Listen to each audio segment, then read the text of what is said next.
Hello dears, എല്ലാവർക്കും പുതിയൊരു വീഡിയോയിലേക്ക് സ്വാഗതം. അപ്പോൾ ഞാനിന്നും വന്നിട്ടുള്ളത് കുറച്ച് ടിപ്സുകളൊക്കെ കളക്ട് ചെയ്തുകൊണ്ടാണ്. അപ്പോൾ നമുക്ക് നേരെ വീഡിയോയിലേക്ക് പോകാം. ഇത് ഇന്നലെ പച്ചക്കറി വാങ്ങാൻ പോയപ്പോൾ അവർ തന്നിട്ടുള്ളൊരു പൈസ കേട്ടോ. അവിടെ നിന്ന് കണ്ടിട്ടില്ലായിരുന്നു ഇങ്ങനെ കീറിയത്. അപ്പോൾ ഞാൻ ഇതൊന്ന് ഒട്ടിക്കാമെന്ന് വിചാരിച്ചു. നമ്മൾ പശ വെച്ചിട്ട് ഒട്ടിക്കുമ്പം അത് പെട്ടെന്ന് തന്നെ മനസ്സിലാവും അത് പശ വെച്ചിട്ടാണ് ഒട്ടിച്ചത്. പക്ഷേ എങ്കിൽ ഈ ഒരു മെഴുകുതിരിയില്ലേ, അതൊന്ന് ജസ്റ്റ് ഒന്ന് ചൂടാക്കിയിട്ട് ഈ ഒരു മെഴുകുതിൻ്റെ മുകളിലേക്ക് വെച്ചിട്ട് ഇതേപോലെ ഒന്ന് ഒട്ടിക്കുകയാണെങ്കിൽ മനസ്സിലാവത്തില്ല അത് കീറിയ പൈസ നമ്മൾ ഒട്ടിച്ചതാണെന്ന് മനസ്സിലാവത്തില്ല. ഈ ഒരു ഇതൊന്ന് ജസ്റ്റ് ഒന്ന് ഉണങ്ങിയാൽ ഈ ഒരു കീറിയിട്ടുള്ള ഒരു അടയാളം പോലും ഉണ്ടാവില്ല കേട്ടോ. അപ്പോൾ ഇങ്ങനെ കീറിയ പൈസയൊക്കെ കയ്യിലുണ്ടെങ്കിൽ ഇതേപോലെ ഒന്ന് ട്രൈ ചെയ്ത് നോക്കൂ കേട്ടോ. 100% വർക്കിംഗ് ആണ്. അപ്പോൾ അടുത്തൊരു ടിപ്പിലേക്ക് പോവാം. അടുത്തതായിട്ട് നമ്മൾ കുറേ അധികം കറിവേപ്പിലൊക്കെ ഉണ്ടെങ്കിൽ, നാട്ടിലൊക്കെ ഉള്ളവരാണെങ്കിൽ വീട്ടിൽ നിന്ന് തന്നെ പറിച്ചിട്ടൊക്കെ ഉപയോഗിക്കുക. അപ്പോൾ പുറത്തൊക്കെ ഉള്ളവർക്കാണെങ്കിൽ നമ്മൾ കടയിൽ നിന്ന് വാങ്ങിക്കുകയാണ് ചെയ്യുക. അപ്പം ഈ ഒരു കറിവേപ്പില ഒത്തിരി നാളൊക്കെ ഏകദേശം ഒരു മാസം വരെയൊക്കെ നമുക്ക് ഈ ഒരു രീതിയിൽ സൂക്ഷിക്കുകയാണെങ്കിൽ ചീഞ്ഞ് പോവാതെയും ഇല കറുത്ത് പോവാതെയൊക്കെ ഇരിക്കും കേട്ടോ. അപ്പോൾ അതെങ്ങനെയാണെന്നൊക്കെ ഞാനൊന്ന് ഷെയർ ചെയ്ത് തരാവേ. അതിനുവേണ്ടി ഞാൻ ഇന്നലെ 10 രൂപയ്ക്ക് ഇവിടുന്ന് ഒരു കെട്ട് വാങ്ങിയത് കേട്ടോ. ഇവിടെ എന്താണെന്ന് വെച്ചാൽ നമുക്ക് എപ്പോഴും ചെന്നാലും കറിവേപ്പില കിട്ടില്ല. കുറേ നോക്കി കുറേ കടകളൊക്കെ കയറിയാലാണ് ഈ ഒരു കറിവേപ്പില ഒന്ന് കിട്ടുക കേട്ടോ. അതുകൊണ്ട് തന്നെ ഞാനിത് നന്നായിട്ടൊരു സൂക്ഷിച്ച് വെക്കാറുണ്ട്. എനിക്കിങ്ങനെ സൂക്ഷിക്കുമ്പം ഒരു മാസമൊക്കെ വരെയൊക്കെ കിട്ടാറുണ്ട് കേട്ടോ. ചീഞ്ഞ് പോവാതെ അങ്ങനെ എന്താ പറയുക, ഇല കറുപ്പായി പോവാതെയൊക്കെ.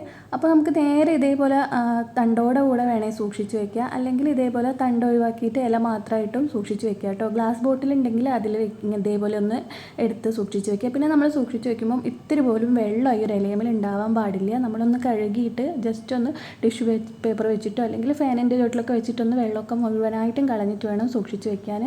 അതേപോലെ തന്നെ നമ്മൾ ഇങ്ങനെ സൂക്ഷിച്ച് വെക്കുമ്പം ഈ ഒരു ബോട്ടിലിൻ്റെ അകത്തേക്ക് തിക്കി നിറച്ചിട്ട് ഇടാൻ പാടില്ല. ജസ്റ്റ് ഇങ്ങനെ ഭയങ്കരമായിട്ട് ടൈറ്റായിട്ട് ഇടാൻ പാടില്ല കേട്ടോ. കുറേ അധികമൊക്കെ ഉണ്ടെങ്കിൽ വലിയ ബോട്ടിലൊക്കെ ആക്കിയിട്ട് വെക്കുക. കുറച്ച് ഇതേപോലെ എല്ലാം തിക്കി നിറച്ചിട്ട് ഇടാതിരിക്കുക കേട്ടോ. തിക്കി നിറച്ചിടുമ്പോഴാണ് ഇലയ്ക്കൊക്കെ പെട്ടെന്ന് തന്നെ ഈ ഒരു കറുപ്പ് കളർ വന്ന് ചീഞ്ഞ് പോവുകയൊക്കെ ചെയ്യുന്നത് കേട്ടോ. ഇങ്ങനെ സൂക്ഷിക്കുകയാണെങ്കിൽ നമുക്ക് ഒരുപാട് ദിവസം കേടുകൂടാതെ കിട്ടും. ഫ്രിഡ്ജിൽ വെച്ചാൽ മതിയേ. അടുത്തതായിട്ട് നമ്മുടെ മല്ലിയിലയാണ്. ഈ ഒരു മല്ലിയിലയാണെങ്കിൽ കൂടെ നമ്മൾ ഫ്രിഡ്ജിൽ എന്തെങ്കിലും കവറിലൊക്കെ കെട്ടി സൂക്ഷിക്കുമ്പോൾ ഒരാഴ്ചയിലധികം കിട്ടത്തില്ല. ഞാൻ ആദ്യമൊക്കെ കവറിൽ കെട്ടിയിട്ടായിരുന്നു കേട്ടോ സൂക്ഷിക്കാറ്. അപ്പോൾ എനിക്ക് ഒരാഴ്ച അധികമൊന്നും കിട്ടത്തില്ല. പെട്ടെന്ന് തന്നെ ചീഞ്ഞ് അലിഞ്ഞ് പോകാറുണ്ട് കേട്ടോ. പിന്നെ ഈ ഒരു രീതിക്ക് സൂക്ഷിക്കുകയാണെങ്കിൽ ഇപ്പം മാസത്തിൽ ഞാനൊരു പ്രാവശ്യം മല്ലിയില വാങ്ങാറുള്ളൂ. ഒരു മാസം വരെ എനിക്ക് ഇതേ കളറിലും ഇതേ നിറത്തിലും ചീഞ്ഞൊന്നും പോവാതെ കിട്ടും. അപ്പോൾ അതിന് വേണ്ടിയിട്ട് നമ്മൾ മല്ലിയിലൊക്കെ വാങ്ങിക്കഴിഞ്ഞാൽ അതിൻ്റെ അകത്തുള്ള വേറെ എന്തെങ്കിലും പുല്ലൊക്കെ ചേർന്നിട്ടുണ്ട്, അതൊക്കെ എടുത്ത് മാറ്റി. അതേപോലെ തന്നെ മഞ്ഞ കളറിൽ ഇലയും ചീഞ്ഞിട്ട് കറുത്ത കളറിൽ ഇലയൊക്കെ എടുത്ത് മാറ്റുക. പിന്നെ അതിൻ്റെ തണ്ടും വെട്ടിയിട്ട് വേറെ ആക്കുക കേട്ടോ. ആ തണ്ട് നമുക്ക് എന്തെങ്കിലും ചെടിച്ചട്ടിയൊക്കെ ഉണ്ടെങ്കിൽ മുട്ടത്തോടും കുറച്ച് മണ്ണും ഇട്ടിട്ട് അതിൻ്റെ അകത്തേക്ക് കുഴിച്ചിട്ട് കൊടുക്കുകയാണെങ്കിൽ നട്ടു കൊടുക്കുകയാണെങ്കിൽ വേഗം വളരും കേട്ടോ, പെട്ടെന്ന്. പിന്നെ നമ്മൾ തണ്ടൊക്കെ വെട്ടി മാറ്റിയിട്ടുള്ള ഇല നമുക്കൊന്ന് കഴുകിയിട്ടെടുക്കണം. കുറച്ച് പാത്രത്തിൽ കുറച്ച് പച്ചവെള്ളം എടുക്കുക. അതിലേക്ക് ഒരു അരമൂടി അളവിൽ വിനാഗിരി ഒഴിച്ചു കൊടുക്കുക കേട്ടോ. ഈ ഒരു വിനാഗിരീൻ്റെ വെള്ളത്തിൽ വെച്ച് കഴുകുകയാണെങ്കിൽ ഒത്തിരി നാൾ തന്നെ ഇത് കേടുകൂടാതിരിക്കും കേട്ടോ. വിനാഗിരി ആകുമ്പോൾ ഇതിനകത്തുള്ള അണുക്കളും നശിച്ചു പോകും. പിന്നെ ഇലയൊന്നും പെട്ടെന്ന് തന്നെ ചീഞ്ഞൊന്നും പോകത്തില്ല. ഇതിൽ നല്ല രീതിക്കൊന്നും അധിക സമയം വെള്ളത്തിലിട്ട് വെക്കരുത്. കുറച്ച് ഒന്ന് കുത്തിയിട്ടൊന്ന് കഴുകി എടുത്തിട്ട് ഒന്ന് ഫാനിൻ്റെ ചുവട്ടിലോ അല്ലെങ്കിൽ ടിഷ്യൂ പേപ്പറോ അല്ലെങ്കിൽ തുണിയോ വെച്ചിട്ടൊന്ന് വെള്ളം മുഴുവനായിട്ടൊന്ന് ഒപ്പിയെടുക്കണം കേട്ടോ. ഇത്തിരി പോലും വെള്ളം ഉണ്ടാവാൻ പാടില്ല. ഇതിൽ ഇലയ്ക്ക് ഇത്തിരി തന്നെ വെള്ളം തട്ടിയാൽ തന്നെ വേഗം ചീഞ്ഞ് പോകും കേട്ടോ. നമുക്ക് ഒത്തിരി നാളൊക്കെ സൂക്ഷിക്കാൻ വേണമെങ്കിൽ ഇതേപോലെ ഒന്ന് ചെയ്ത് നോക്കാം കേട്ടോ. അപ്പോൾ ഞാൻ വെള്ളത്തിൽ വെച്ചിട്ടൊന്ന് കഴുകി എടുക്കുന്നുണ്ട്. ഇനി അതിൻ്റെ വെള്ളമൊക്കെ ഒന്ന് ഒഴിവാക്കിയെടുക്കണം.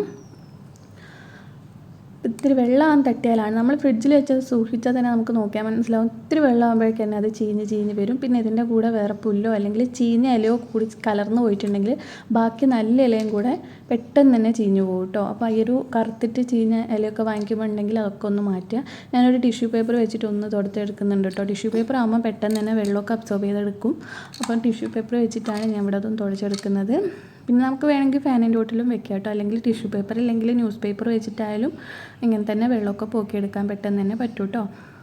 അപ്പോൾ അതിൽ അത്യാവശ്യം ഈ ഒരു നമ്മളിപ്പം കഴുകിയെടുത്തതിനെ കൊണ്ട് നല്ല രീതിക്ക് വെള്ളമുണ്ട്. ഒന്ന് കുടഞ്ഞ് നോക്കുക. കുടഞ്ഞിട്ട് ആദ്യം വെള്ളം കളഞ്ഞ ശേഷം ന്യൂസ് പേപ്പറോ അല്ലെങ്കിൽ തുണിയോ അല്ലെങ്കിൽ ടിഷ്യൂ പേപ്പറോ വെച്ചിട്ട് തുടയ്ക്കുക കേട്ടോ. ഒത്തിരി പോലും വെള്ളം ഉണ്ടാവാൻ പാടില്ല. വെള്ളം എത്രത്തോളം നമുക്ക് ഒഴിവാക്കാൻ പറ്റും അത്രയും ഒഴിവാക്കുക.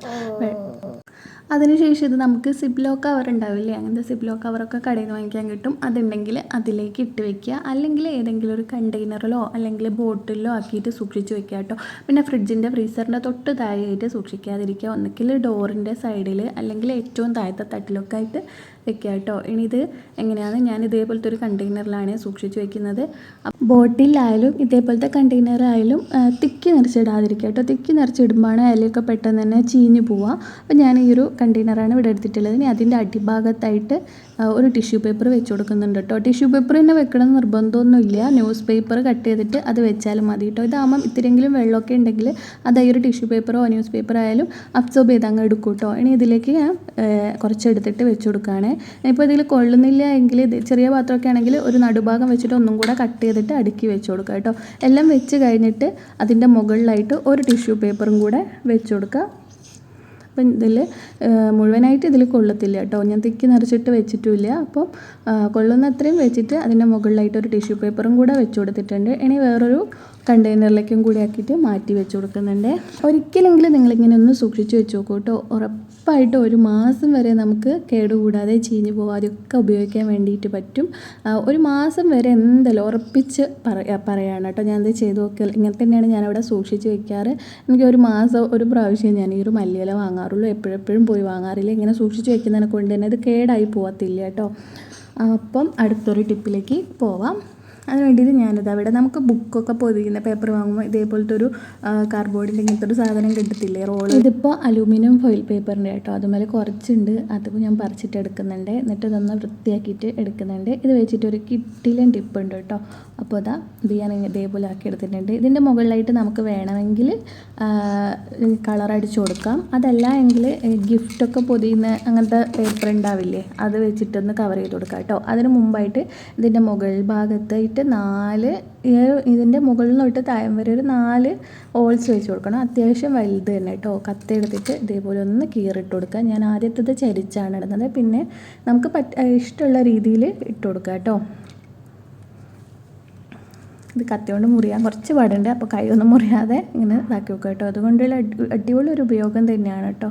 അപ്പോൾ അത് ഇതേപോലെ ഒന്ന് കീറി കൊടുത്തിട്ടുണ്ട്. നമ്മൾ ഒത്തിരി സമയമൊക്കെ എടുത്ത് ചെയ്യുകയാണെങ്കിൽ നല്ല രീതിക്ക് തന്നെ കിട്ടും കേട്ടോ. അപ്പം ഇത് 4 ഭാഗത്തായിട്ട് ഇതേപോലെ ഒന്ന് ആക്കി കൊടുക്കുക.